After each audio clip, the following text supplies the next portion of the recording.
spisovateľ Anton Baláš, román Tábor padlých žien, ktorý vychádza v bulharčine, vyšiel už v mnohých zahraničných vydaniach, mal veľký čitateľský úspech, takže teším sa z toho, že aj bulharskí čitatelia sa zoznámia s časťou postkomunistickej histórie, ktorá je blízka vlastne aj ostatným krajinám, ktorí zažili komunizmus.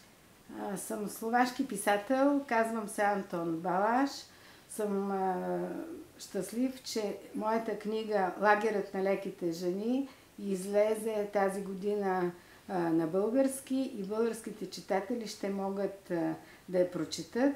Аз се занимавам с историята на Средна Европа и съдбата на посткомунистическите държави. Môžem ďalej hovoriť?